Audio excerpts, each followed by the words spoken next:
Hey, Johnny Mullet here with another video. You may wonder why I'm outside with a walkie-talkie, but there is an explanation for that. Those digits are actually not flashing. It's just the frame rate of the cell phone. But anyway, I am out here monitoring for noise. As you can hear, it gets a little bit quieter here, a little quieter here. And then as you come on over closer to the house, get a little more noise.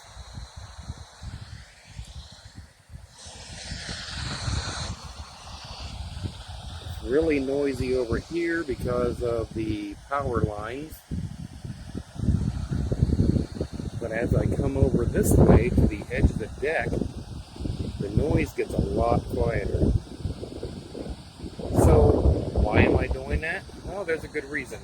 I'm looking for an ideal location to put my base station CB antenna.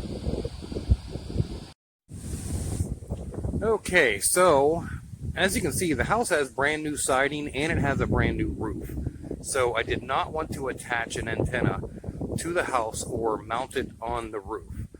And I don't have a big tower, and I only have like 35 feet of coax. So after scanning the house with my walkie-talkie, the quietest point was on the edge of my deck. So as you see here, I have an antenna mounted to the deck, supported with a pressure-treated 2x4, and then it is screwed down to the deck and to the board. So the 2x4 is actually secured to the deck, and the antenna is secured to both. So what we have up there is actually two 4-foot fire stick adjustable, tunable trucker whips. And the top mast, the coax goes right into the top mast. And the bottom mast, I removed the insulator to make it the ground plane for the antenna. So currently my antenna is above the roof line. We are up about 22 feet from the center of the antenna to the ground. So that is the best location I could find for the base station antenna. If you notice, my coax actually does not go down the mast and over, but it just crosses over to the house. That's because I was getting a lot of crazy SWR readings with the coax parallel with the steel pole. But there is my base station antenna setup. So here is my base station setup. If you all remember this old Motorola base station and how nasty it was, and it was broken and it was a piece of junk, I actually put it to use. Check out this little video clip of that Motorola when I got it.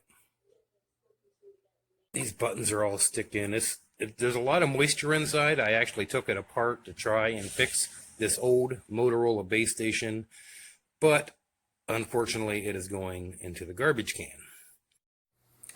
So, as you can see, I actually repurposed the Motorola as a power supply for my mobile CB. I have a Bearcat 880 as my base station setup. The Motorola did power up and the clock works.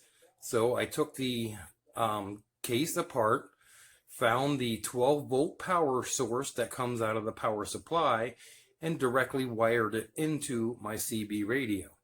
So now I have a pretty cool power supply, and it's just an old Motorola CB used as one. I also have my Baofeng UV5R set up over here, my microphone right here. I also found this old astatic microphone. And what's interesting about this microphone, I mean, it's old and crusty, but you see that? Made in Conneaut, Ohio, which is a town pretty local to me. I did try to clean this thing up and get it working. I don't know if it works because I don't have a 4-pin CB, but just for the nostalgic look of this old A-static, I decided to fix it up. But anyway, back to the CB. Here it is in its glory. It's just a Bearcat 880. It's a pretty cool radio. What I like about it is it has all kinds of neat features. Some of the features, let's turn the squelch down, turn the volume down a little bit. One of my favorite is it has memory and scan. So if I can hit scan and turn the squelch up just a little bit, there she goes. She's scanning all 40 channels of the CB radio. So if it picks up a signal on any one of the channels, for instance, I take my walkie-talkie and key it up, it picks it up, which is pretty cool. You can also, not only scan, you can shut the scan off. It has channel 9, 19, and normal, so which is pretty cool. Channel selector here, which is all right. And it also has other functions. Right above it, I have a SWR meter. Right now, let's check the SWRs of my antenna. So we are going to put it on SWR, and we are going to key it up. There's the calibration, and we're going to check the SWRs right now. With a little bit high there in the middle channels. Not too bad. I got to adjust those antennas just a little bit to get the SWRs right.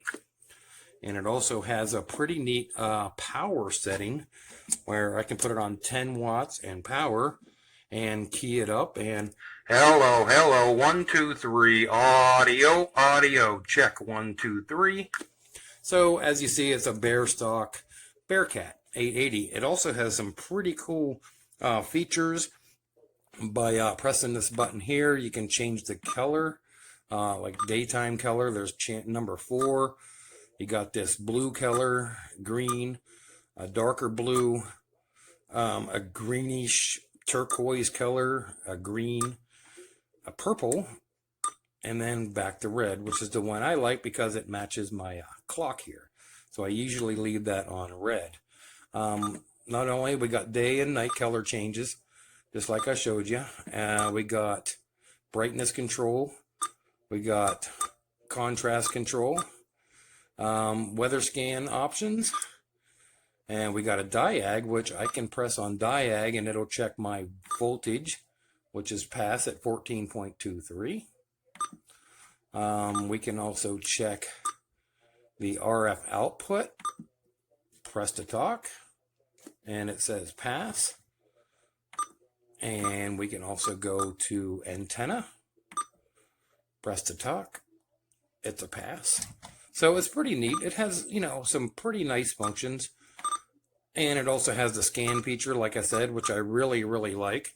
As you can see, my noise level is a little bit high here at the house, but that was the best place I could find for the antenna, unless I get a whole bunch of coax and get that coax out back and get the antenna on a tower where it's going to be a lot quieter. But for now, this does seem to work.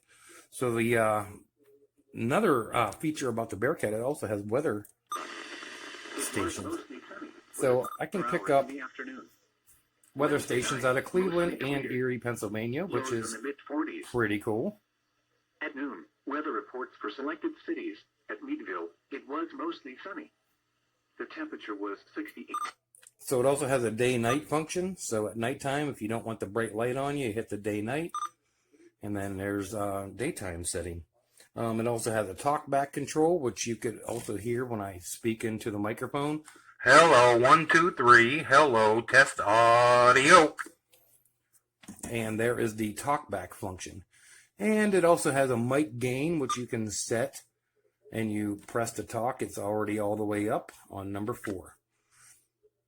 So those are the features of the Bearcat, and like I said, the reason I use this as a base station is because of the scan function and the memory weather channel function, which is pretty cool. So there's my base station set up. We're going to do some testing with it now. So first off, I got my walkie-talkie here, and we're going to turn the squelch down a little bit.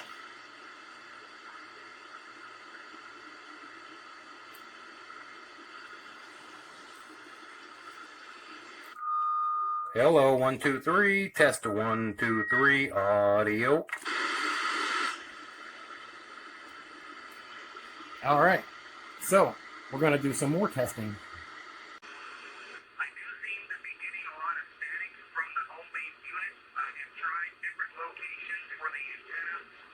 It seems that there's possibly maybe a transformer or something with a bleed or some kind of issue. But the mobile unit seems pretty quiet.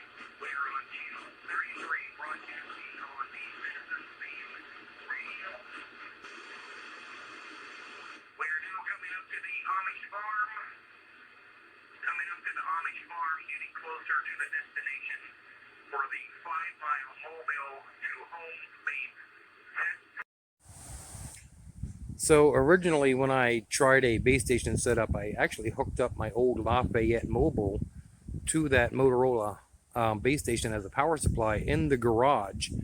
And I had the antenna just mounted right there on the corner of the garage. Let's take a quick look at that footage.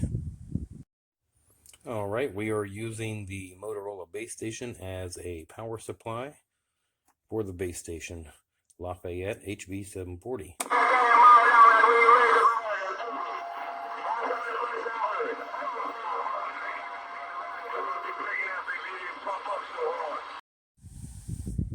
So the difference I see is I'm getting where my antenna is now. It might be above the roof line, but it is still a little bit noisy. I had less noise in the garage. I'm thinking what I need to do is get a damn tower or maybe attach something to this cut tree or something and get me like 100 feet of coax. And that's probably the only way to get my base station to work properly so I can hear the incoming communications. The problem I have now is I can't hear too many incoming communications with the amount of static I have. So somewhere out in the yard, get some more money together. Didn't want this to be an expensive project, but it is what it is. So I hope you all enjoyed. Remember, no boogers. No buggers, no buggers, no buggers. 5. Hey, go 5 for it now. You ain't got to come, man.